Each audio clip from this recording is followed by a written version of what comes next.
think in February it should be done, and that's mostly because we still have some sort of LED stuff to do and some damage stuff and some of the finishing touches of the tech stuff. All right, so let's get dressed. Get dressed, put a jacket on. So it's the beginning of, we're still working on some of our, but ultimately there'll be a lot more sort of physical inventory on what you're going to use, and you'll sort of see that, why it comes into effect later on in the demo. And let's just do a little bit of a tour, maybe go off to the mess, grab a bit of morning coffee. Here's a cool table. If you're bored on a long journey, exploring the frontiers.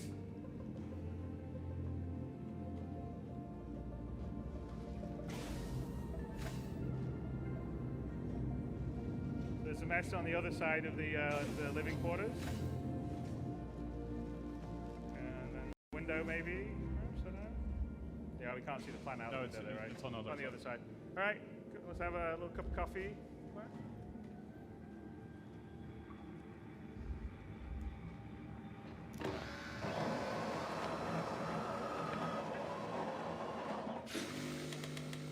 So we had coffee in the last CitizenCon demo. So yeah, well, again, this plays towards our actor status, which we'll get into a little bit later, where you will have to eat, you will have to drink stuff to stay alive.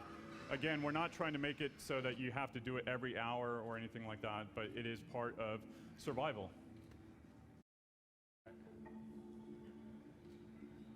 Oh. Whoops. Just move.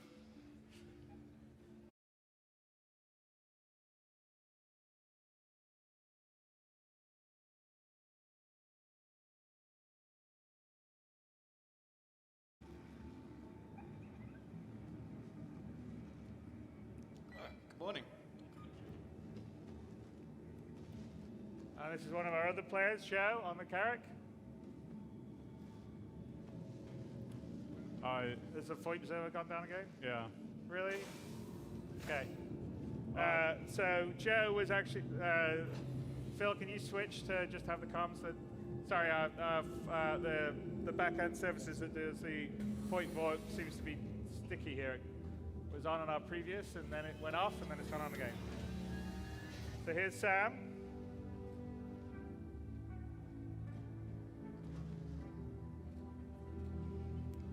Morning. So her voice isn't working either. Well, no, so for the VoIP servers are down. Yeah, so which I don't know. They were working. We span it just before you guys came in. It worked. Yeah. Now it's down, and it was off the other time. So basically, she will be sharing a mission with us, and then at that point in time, Glenn will go meet a contact on the planet.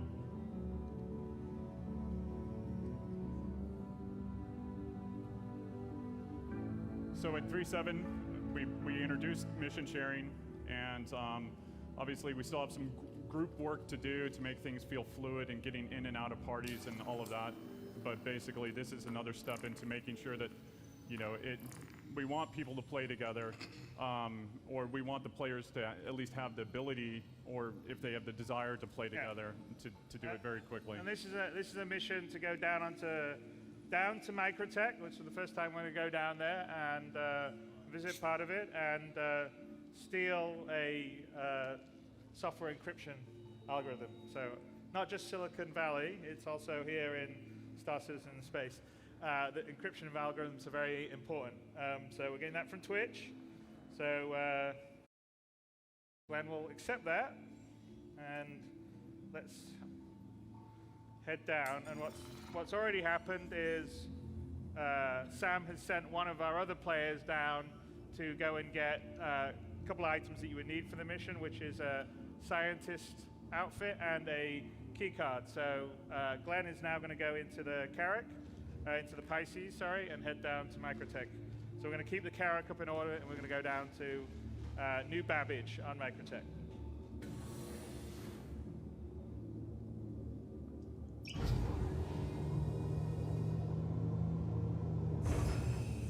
So as you start seeing here, we are rolling out the new building blocks in the UI. This has been a large initiative on our team to basically empower our developers to actually use it. And when they're banking things. So, and versus it being bottlenecked by our previous smaller UI team. All right, that's the upper bridge in the Carrack, and see that?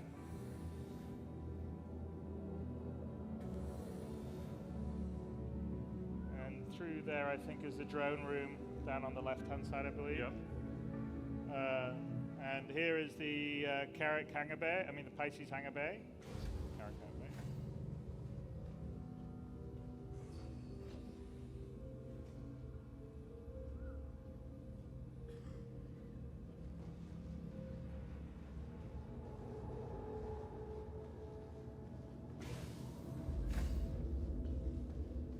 And in the back, there's the 2 rear turrets, and then also the engine room here, which is another one of our players. So Glenn's going to ask him to open the hangar for him when he gets into the Pisces. Right, let's go in the Pisces, Glenn. Since our back-end VoIP service decided to die.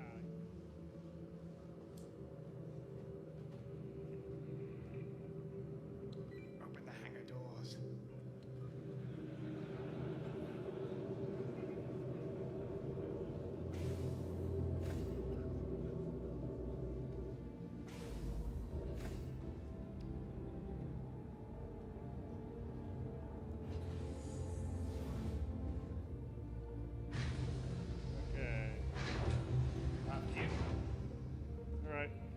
Go to the Pisces.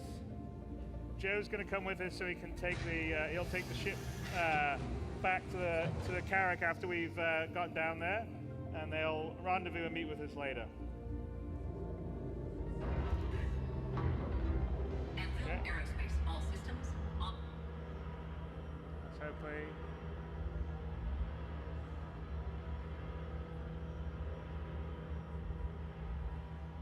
Can we get player 2 on my screen left, please?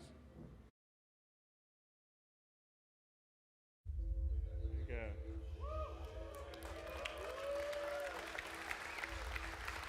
All right, yeah. No, I need player 1 in the main screen, player 2 screen left it was, but I think we're a little slow on our things. Okay. Back to player 1.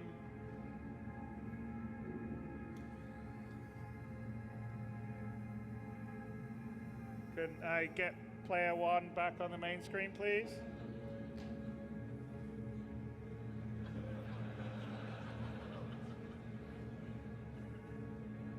Player 1 main screen, thank you.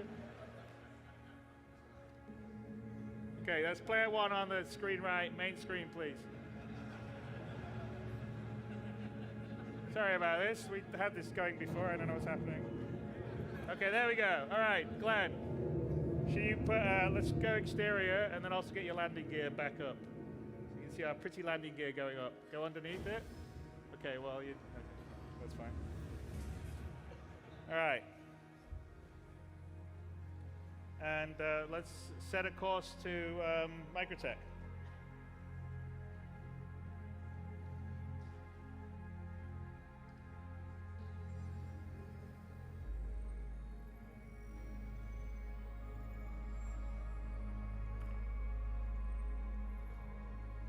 Can I switch to have player 3 on the screen to the right, the very right screen? Player 3, please.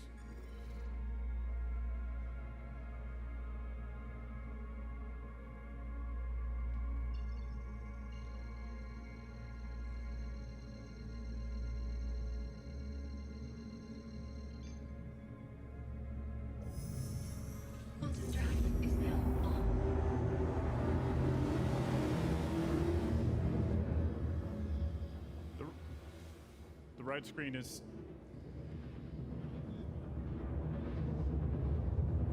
player 3, right screen. Okay, then kill the right screen. Kill the right screen, please. The very right screen. Why is there often? Okay, here we are. Coming out. No. I know. Player 1, the center screen. Player 1 should be the center screen. This whole demo, please. Okay. So we Want introduced some others? space stations around orbit, around the planets. They will have habs and basically other shops and all of that. So that will roll out with 3.8. So every planet, Lorville, like long, ArcCorp, beautiful shadows. Microtech, across and the then obviously we have landscape. Port Alisar. And Yeah, because this is Port Microtech is Tresna, which is largely the snow, orbital station around this is kind of Microtech. important, right? And it's going to descend down to Another principle of V4 is we want to dramatically reduce the amount of biome tiling. So what we want to do is that it should be a one-to-one. So what you see in space when they is land, what you see on they ground. need to kill The type of popping, crossfading, we want to get rid of that completely. So it should be a seamless transition. Also here, we knew it was going to do a cold planet.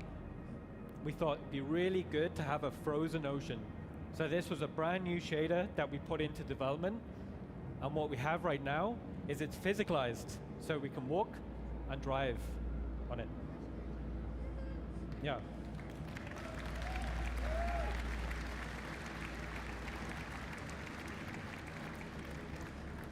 Internally, we're just in love with this technology. It empowers the art team to be able to just create amazing artwork.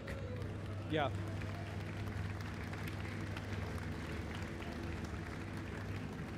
So one of the things that we've added is basically, and this will tie again into the actor system that we show off later, but the planet, we call it the room system basically, and the room system allows us to have humidity. But it can be a planet system. Yes, or but it's a planet system. Basically an environment container. So it allows us to do precipitation now, or humidity based, and it's all systemic. So if it's a humid planet, then you'll get precipitation on the cockpit or on your visor. Or Yeah, and it will also affect things like the contrails and the effects, and it's all tied in, which later on today we'll show more of. The other thing that we can talk about, other than how beautiful Planet V4 looks, also the fact that, like, I don't know if you noticed, but it's like you don't see repetition of biomes, you don't see, I mean, it just seamlessly from the outside in, it's just smooth, it's pretty awesome. There's some talks today that will talk about the graphics tech behind it and also just how they created the stuff. And as we're flying here, one other thing I want to point out, which is not necessarily the Planet Tech V4, but it's we've been sort of working on the flight experience, and that's an ongoing project for the combat and the flight experience. But one thing that we'll roll out in 3.8 is what we call the look ahead setup for the cockpit.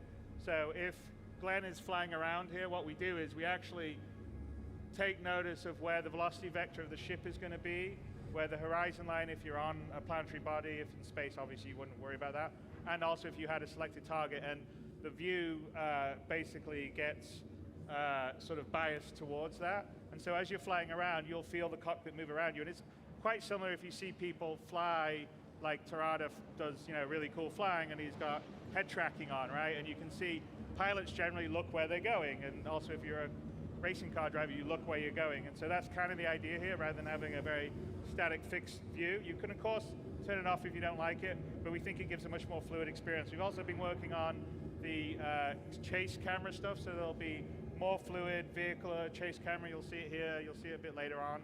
And generally that's sort of stuff that we're continually working on. But here we are, we're kind of coming up to the new Babbage, so I'll give it to you, Ian. Also another thing which is super interesting,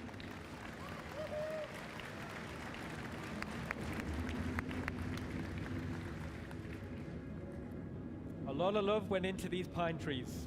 We have a lot of pine trees, we have a lot of very good artists working on them, but the objects are being distributed and being informed by the terrain.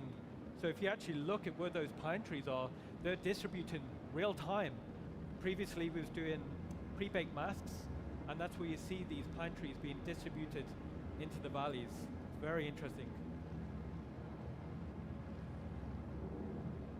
Also, another interesting thing is this planet data is also being utilized for things like game logic, VFX, things like that. Yeah, well, the VFX is determined by the biome and the environmental data, so you'll get mists rolling over mountains Correct. depending on the atmosphere and the biome data. So it's all very procedural. Okay, so we're coming into the outer districts of New Babbage here. One of the most important things we did when we started this landing zone is we wanted to learn from the experience of creating Lorville, Area 18. So as we fly over, we wanted to remove these big walls we had to previously build around these landing zones. So when you look down there, you can land there. A lot of you asked me previously is like, why can't we land there? So that's been a huge initiative. Yeah.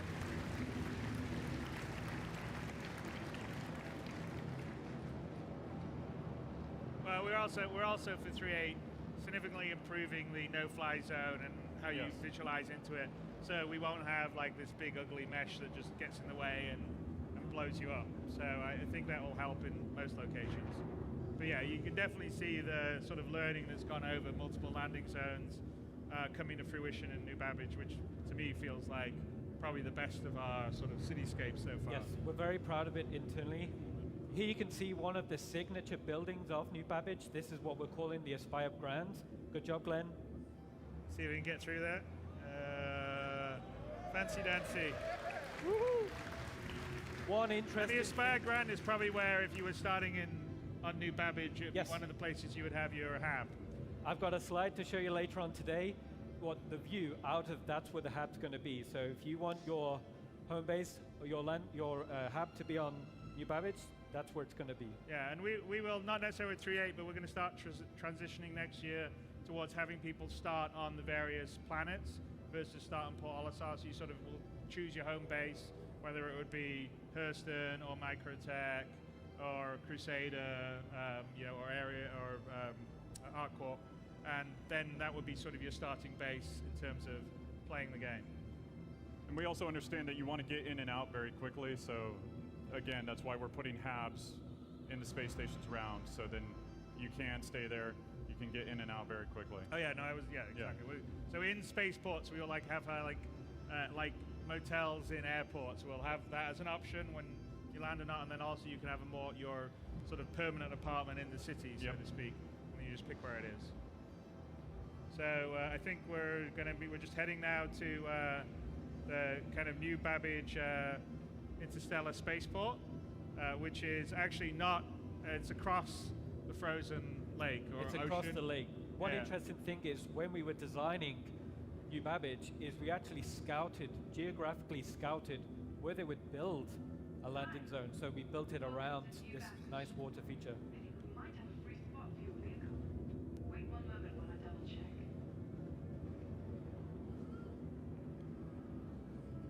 Glenn, you didn't ask to land, did you? What was that? That was I heard. Yeah, she's just greeting me. What's that? She's greeting me. Oh, she's greeting you. Okay, right.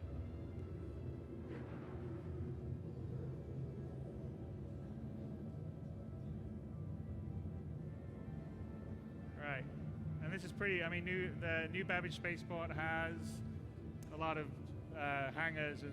It has twice the capacity of previous spaceports, and Chris laid down the challenge, said, Ian, let's try building a spaceport in the side of a mountain, and we were like, okay, Chris, let's give it a try. Oh, and to show off those nice Microsoft mountains.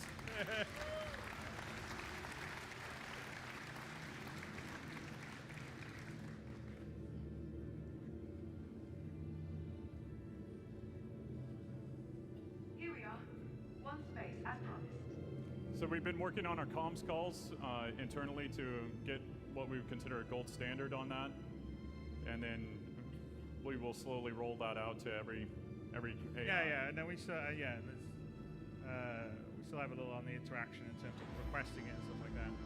But yeah, let's head in.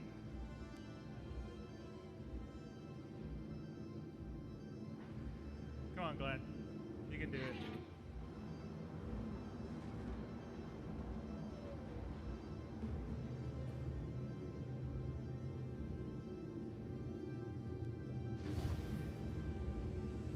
So this is just as it touches down, they need to kill the very far right screen, keep the middle screen.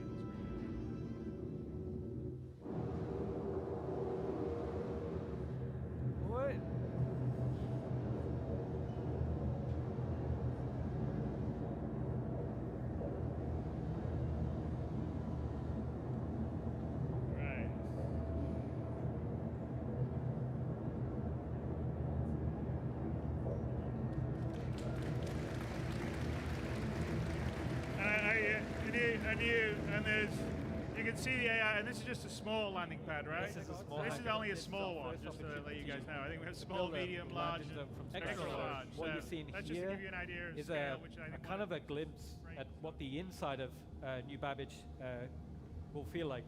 And I think we get to New Babbage via that hyperloop. Like if you look, Glenn, Yeah. if you look in the Yes. those lines you see there are the hyperloop, right? Yes. It gets to the New Babbage, which has all these different various either living areas or shop areas, The domes. something like that.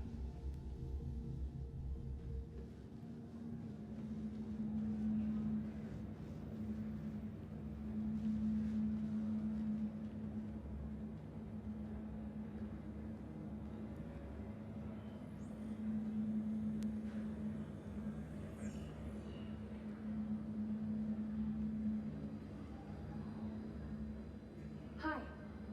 Is there something I can help you with? So this is our Cortina-like microtech Yes. The greeter. greeter. Here's a funny joke. What do you call a mobile wrist computational unit that is completely made out of helium? Moby gas. Can I help you with anything else? Are there more jokes? I think there are, yeah. I have a joke for you. Which standard Earth month has 28 days in it? All of them. Yes. Yep. All right, let's go. All right, You Glenn. can thank Dave Can I help you with anything Haddock else? and the writing team for that, right? Yeah, thanks, Dave. All right. It was nice chatting with you. I hope you enjoyed the rest of your visit. Okay, so let's head to meet up Rob and get our fake ID and lab coat.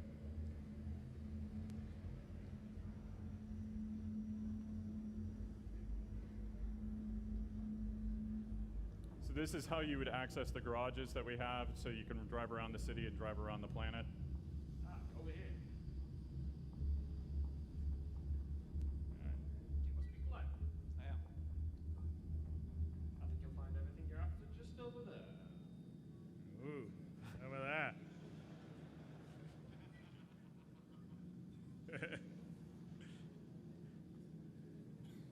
All right, let's get the lab coat.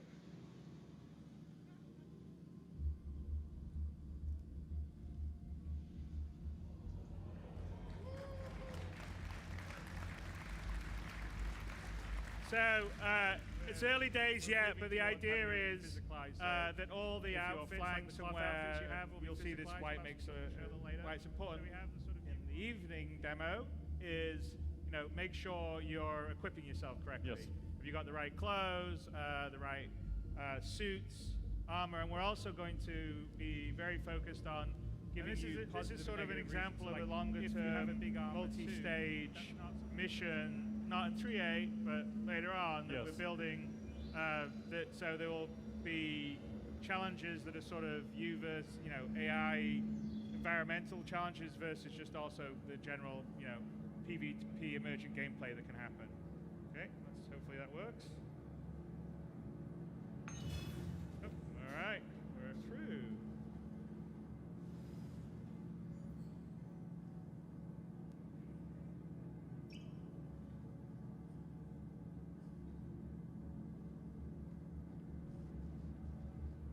Same with elevators the world over. Just wait for them. And then there you are. Okay, Microtech. Home of the Moby glass. And again, see? No more of the silly button with the interaction on. You're actually interacting straight with panels. And that is, again, as Todd was saying, part of what the building block UI is going to allow us to embed UI and interactions much easier in the game. So we're up on the rooftop shuttle area.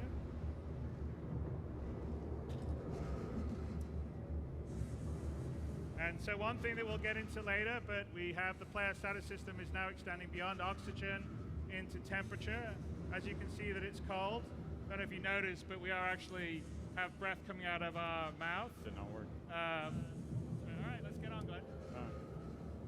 And if you want to look around, so like Todd was saying, it's early stages yet, but we have AI transitioning between zones and grids, nav meshes. So theoretically, you can have an AI come fly, a whole group of AI fly in, land, a whole bunch of troops get out, say the back of a cutlass as reinforcements. Correct. In a combat and you fight, which is something we haven't been able to do up to date, so it's really quite cool. And this is actually an AI flown ship that's taking us on a shuttle towards a research facility.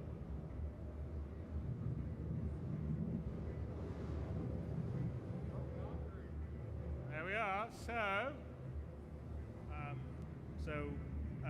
The other thing that we're showing here is dynamic weather. Part one. Yes. And so actually there is a ground snowstorm blowing in. Can you look out the window a little bit, Glenn? Or not? Glenn, can you look out the window? Just take a look out the window quickly. So if you take a look, if we go take a look out here, it's where the trees. Go to the left a little bit. Should be, I think. Yeah, so you can see. So, all right, we carry on.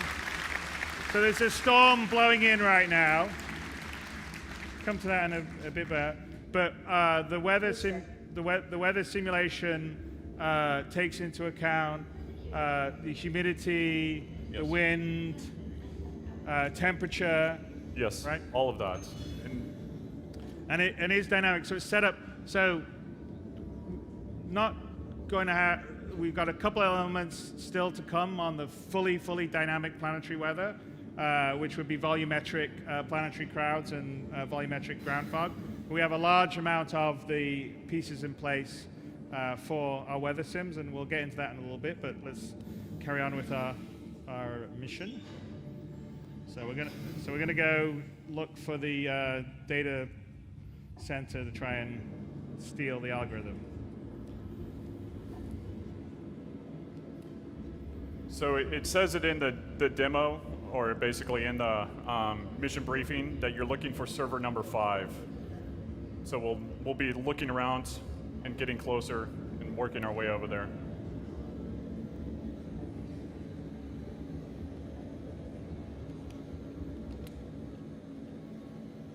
And try not to be too conspicuous.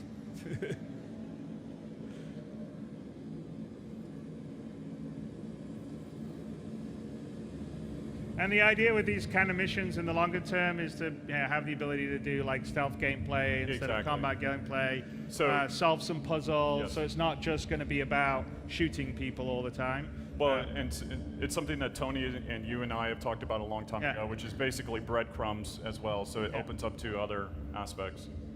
So we want a sort of combination of sort of the procedural dynamic stuff that would be generated by the universe simulation that Tony was showing earlier, plus some more crafted, multi-stage, kind of more narrative missions, and they all get mixed in to give you a really sort of nice flavor and variety of things to do. So, like, we need to figure out a good way. We're gonna we kind of know a good way, but as a game player, you would actually have to suss this out. So we're gonna go back here in the maintenance area.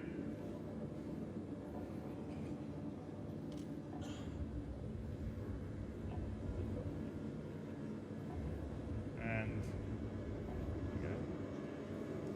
great.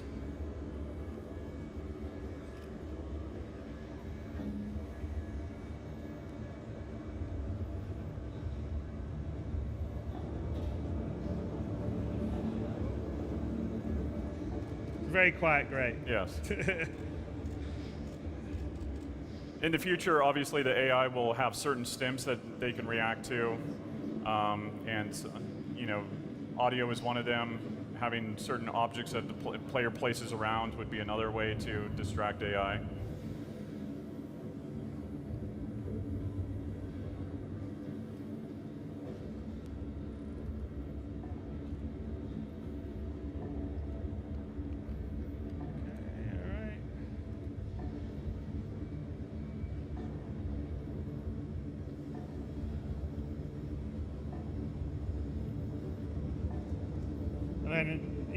Again, there was things like we took Glenn's going to take his pour. There's like locks on the multi-tool, and we can pretend we're going to pour them off, or not.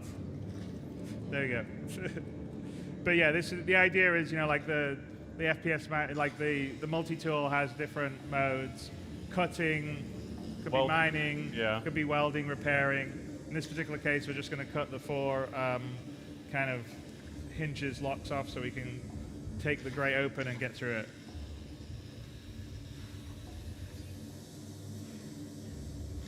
And again, this is, I think we've talked a little bit about, especially with something like whether the weather or the temperature, it's about taking like the physical inventory, taking the things you need. So do I need a tool to go and do something? Do I need to have an outfit that will keep me warm or protect me from fire?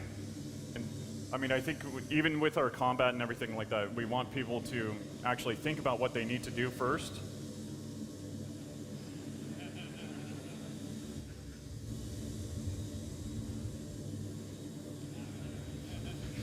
Are you looking for the exit? No, he's looking how to turn that off. No, it's on the bottom here. Go down here. It's there. See that square? Move your cursor down. Oh, can you tab to it? Your mouse isn't working? Aye. Okay, aye. All right, Glenn's managed to crash. That can't be right, right?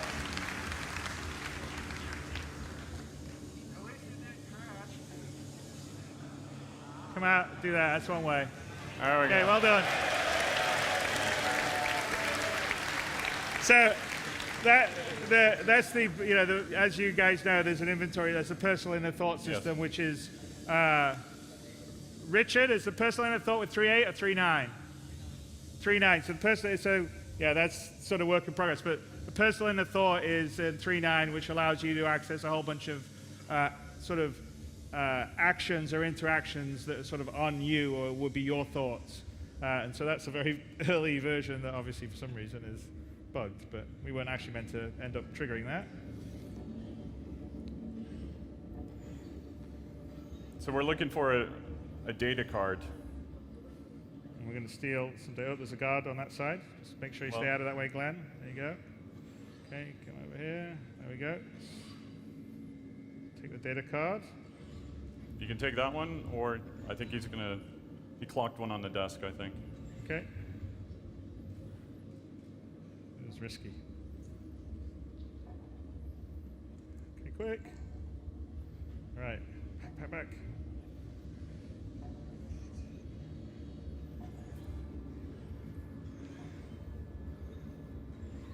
There we go. And then maybe under here to get to the other side.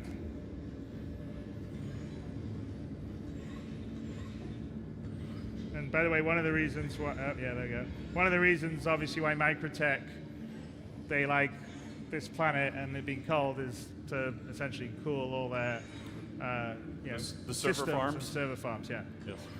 It's like a big Microsoft. All right, let's try to get some data.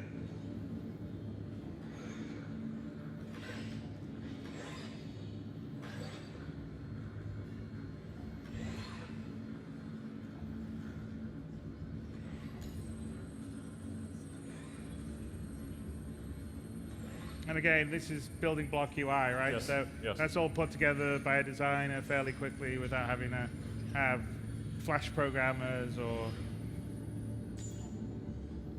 Okay. Let's get it. Okay. Let's get out of here with our ill-gotten gains.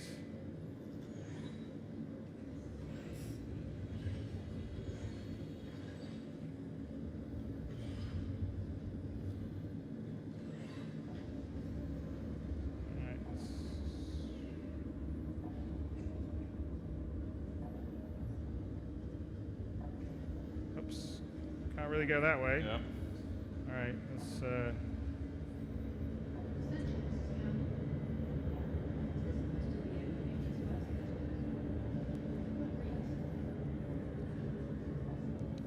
right, I don't know. This looks all right. Ooh, all right, Glenn. Just pretend that you're blending in.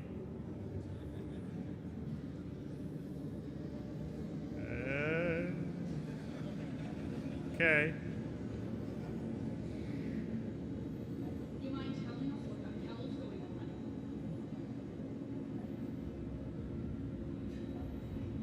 Hey, talking to you.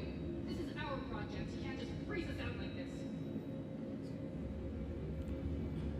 Right.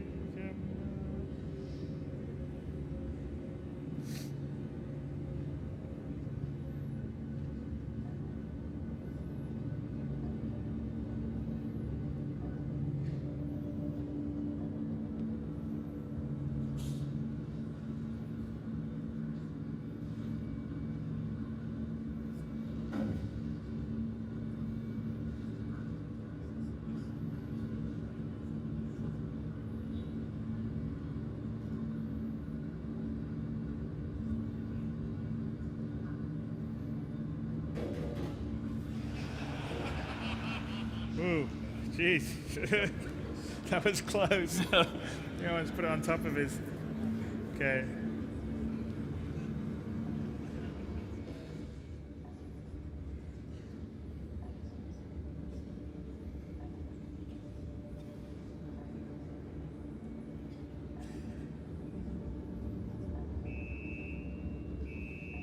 Oops, daisy. I think we better get out of here, Glenn. Yeah.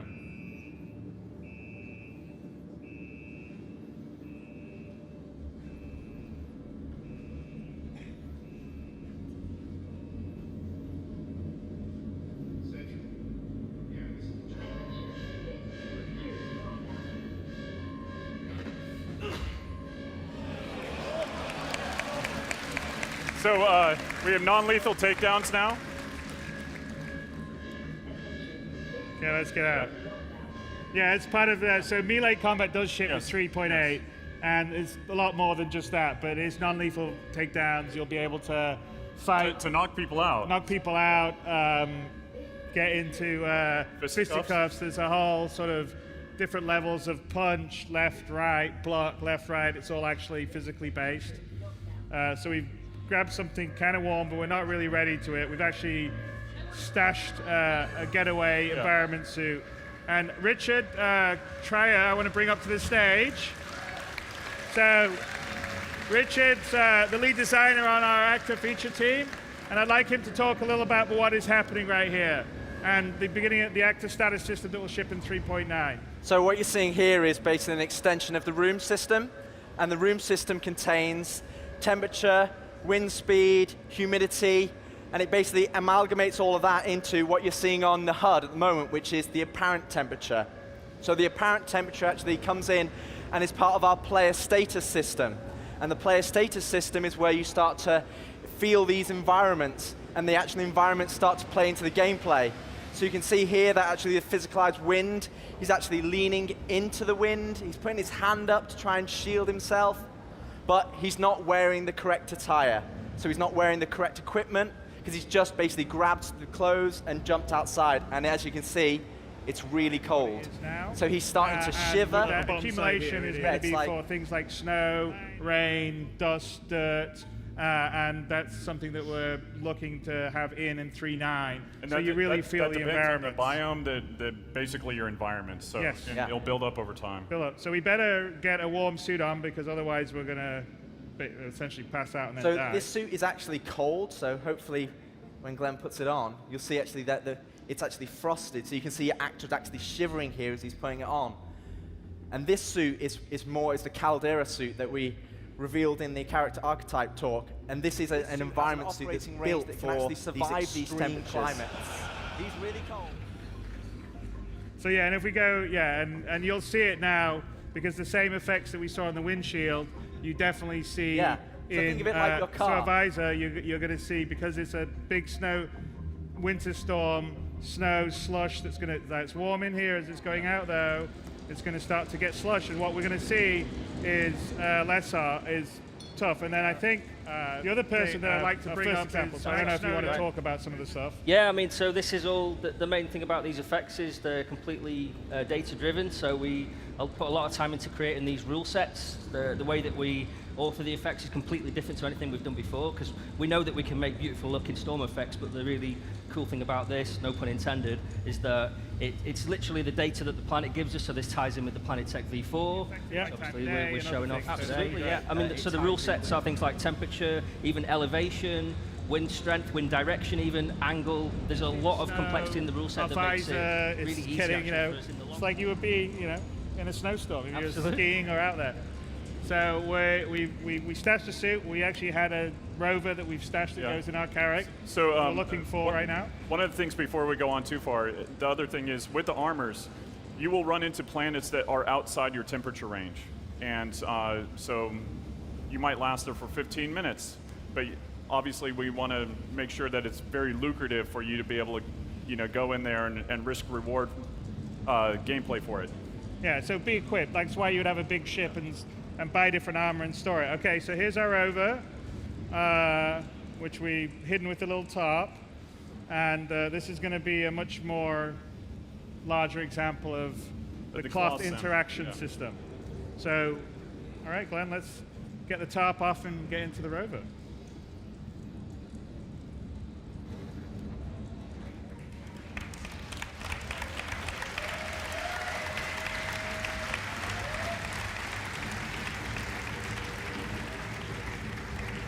Okay, we can drop it now.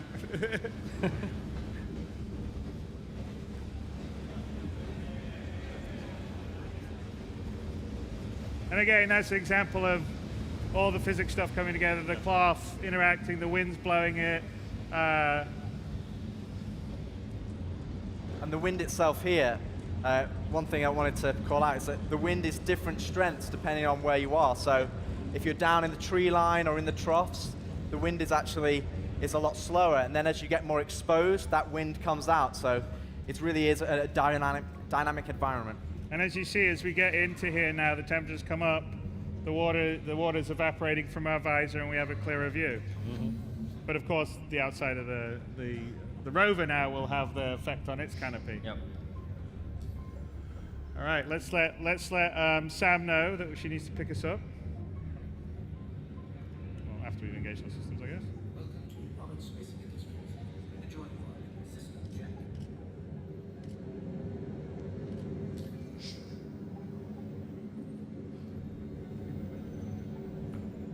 This isn't going to work because of the go-to setup. That's the go-tos break the dialogue.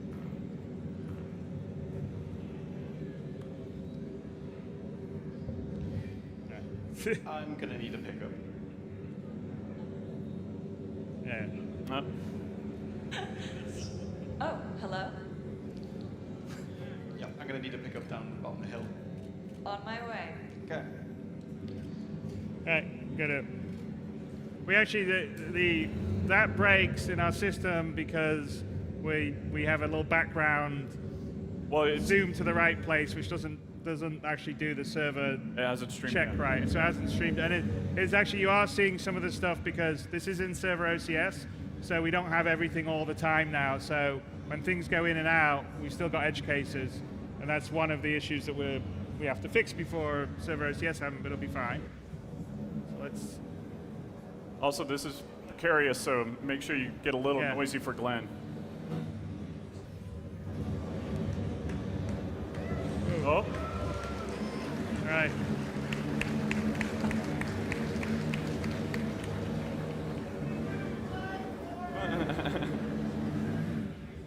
Oh. Ooh, yeah, he's coming. He's coming.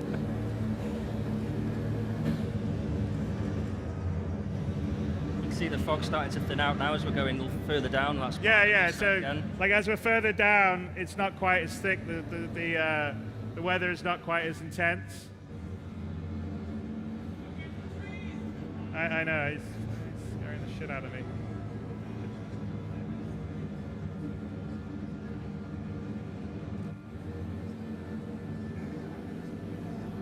There he goes. Show off, Glenn. Hey.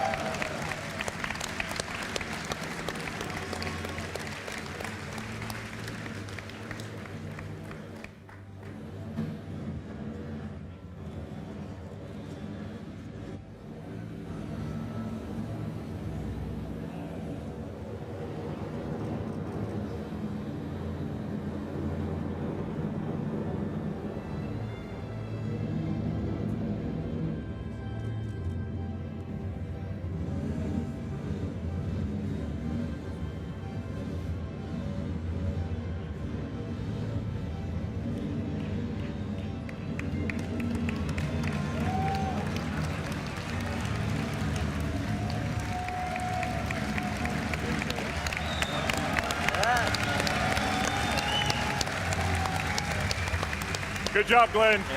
Yeah.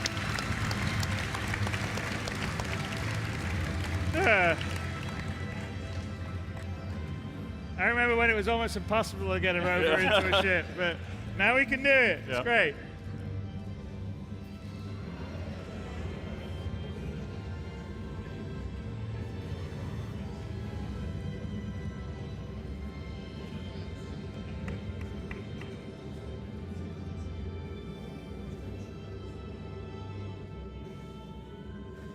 And here's an example of, so we're talking about storage.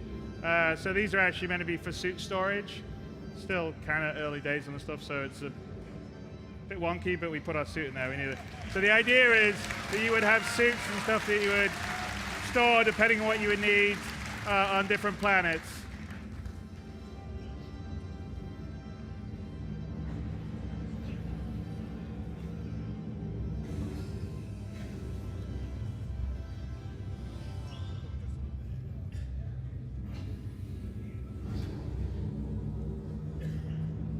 Oops, hang on. We got a crime stat, and I think someone's shooting us from behind. Yeah, I've got a pretty hefty crime stat. We're gonna have to get out of here. We're being tailed. Get to the turret.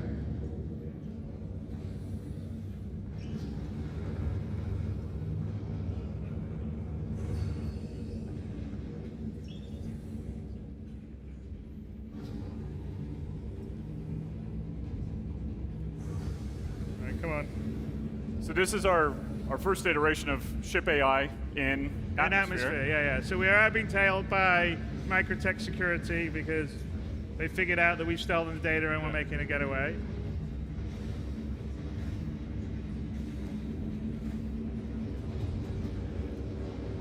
There we go. All right, come on. To our little turret.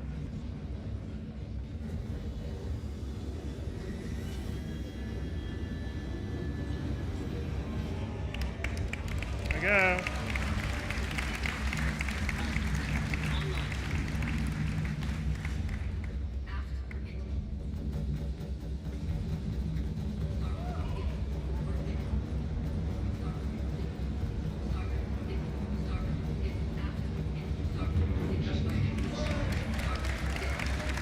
Okay, come on, let's get rid of it.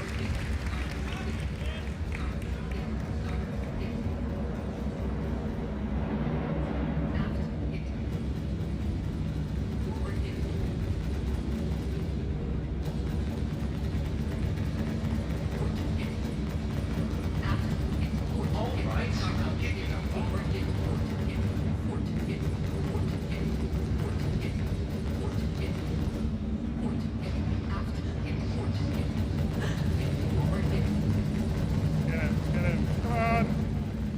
Go up. How come it's quicker? Hey, when Sam, we're- why don't you bank? All right, one more. Okay, come on, let's get him.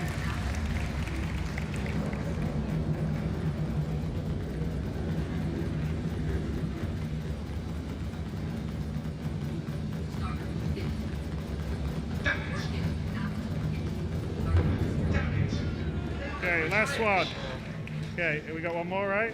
Yep. No, there's one more. Here he is. Get him. Sam's basically flying the ship to try and give Glenn a good shot. All right.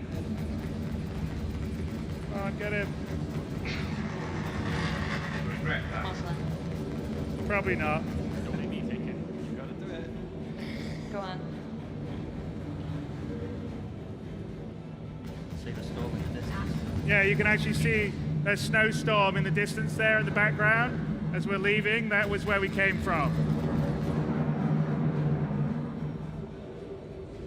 Do we have to kill them all to advance? Yeah, punch it. Okay, come on, Glenn. No pressure.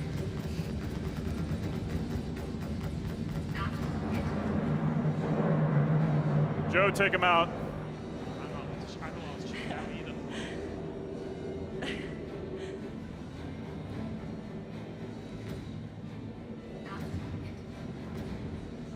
Shoot it. Okay, Glenn, come on.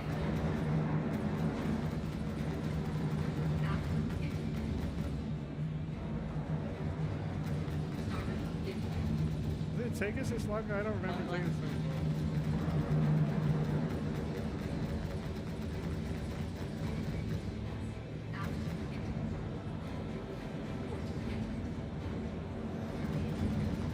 There we go. Skills after all.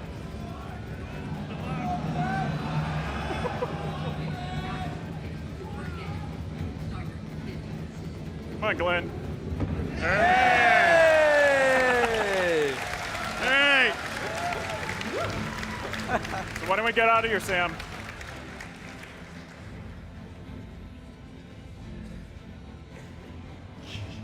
Okay, we had our mission update. We get it later. Okay, let's get out of orbit then.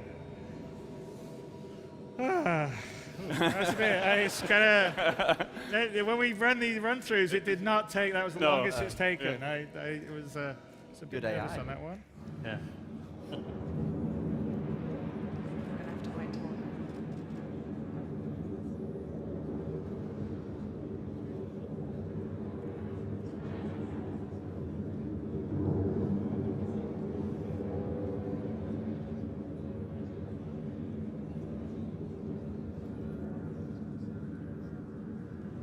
You do a sideways, Glenn. It's kind of cool too. Just go to the sort of side and around. Yeah, like side. Glenn. Yeah, Side. he's got it. He heard me. See the beauty. Microtech's very pretty. All right. So when do we get the mission update? QT. On the Q2? Okay. Or, Yeah, you can see that. Those are trees down there. Those dots. That's cool. So is okay. So now we're going to QT, right? yeah. Okay, let's get it. Let's get going. She's having trouble with the HUD. It's a what? She's having trouble with the HUD. Okay. Just get up, and then. Yeah. No, once no. I get out of atmosphere, it should Yeah. help. I hope.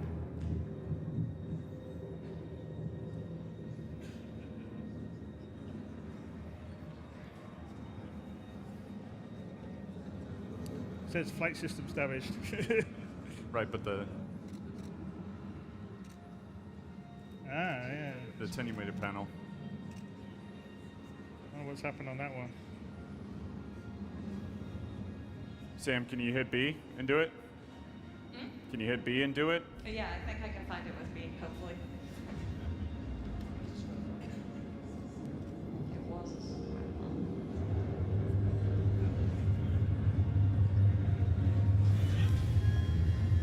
All right. Do we have the mission now to go to planet? Should be. Should be coming. Okay. So when's it come?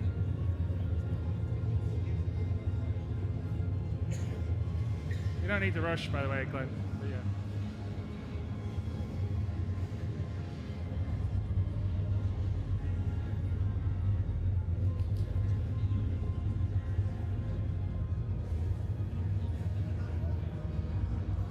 So should we get the mission now? What's that? You should see it up top. Okay, yeah, I haven't seen it.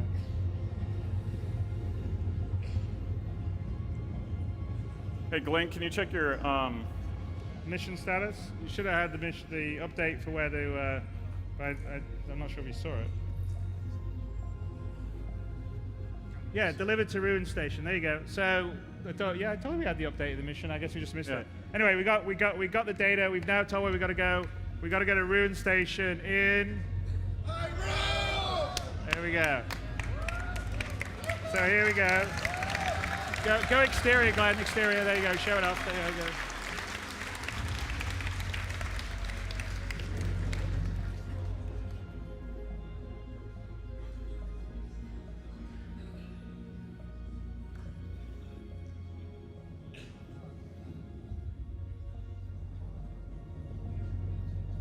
And this is in the volumetric cloud, the Yes. space cloud tech that we have. Same stuff that we're using for Squadron 42 for the coil, but as you can see, usable everywhere else. It's completely volumetric lit in, and it's beautiful.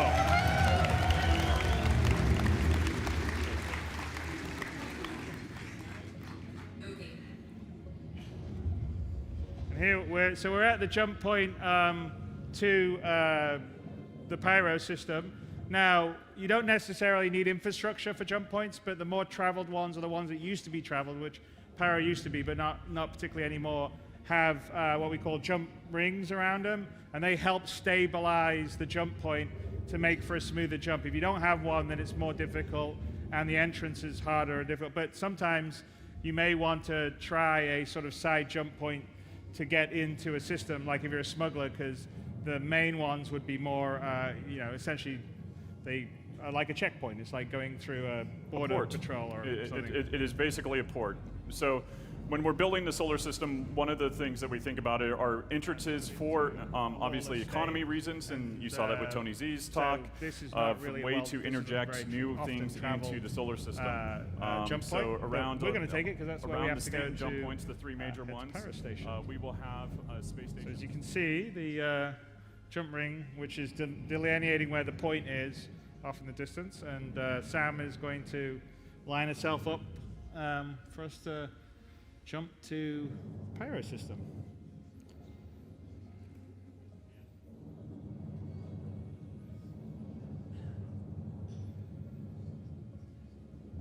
And this is essentially sort of the infrastructure you occasionally would, you can have around. Some places would have bigger stations, but as I said, the pyro route isn't a very particularly well-traveled one. But also with this, I guess with the cloud tech, you see the possibilities of us going in and mining that, and then it affecting your radar, it being booby-trapped, all these kind of gameplay possibilities, I feel, open up with these unique points of interest.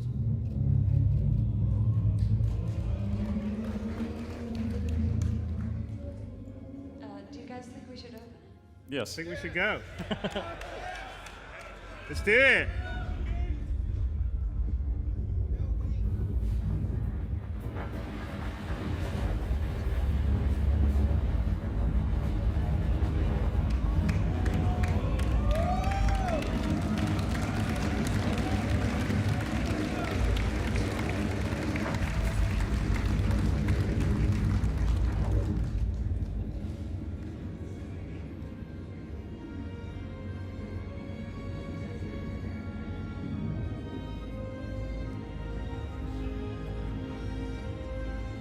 That's actually a super cool view. You see that one? Oh, yeah. Great.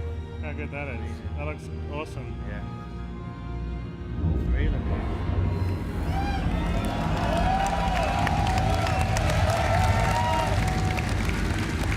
Okay.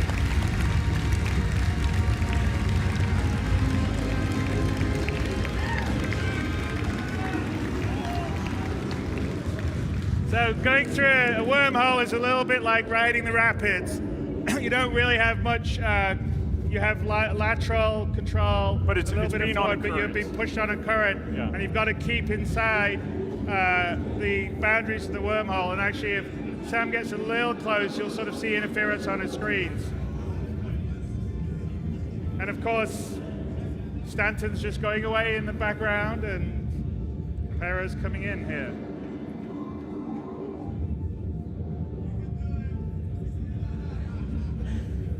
Yeah, and you can see there's actually a current that we put in the wormholes, and you sort of see the particles that are giving you the idea of where the center line current is. And you have to anticipate to keep on the course, because if you don't, and you go off and you go into the boundaries of the wormhole, you could end up just being spat out in just space in the middle of nowhere, or severely damaged.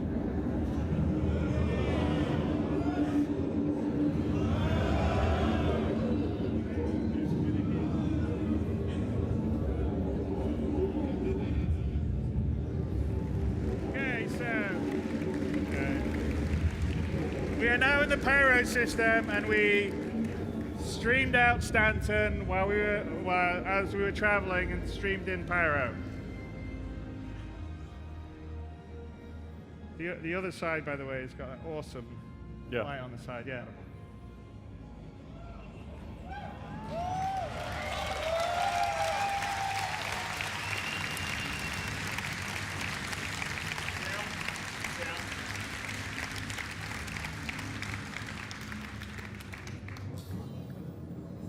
Set a route to the ruin station, Sam. There we go. There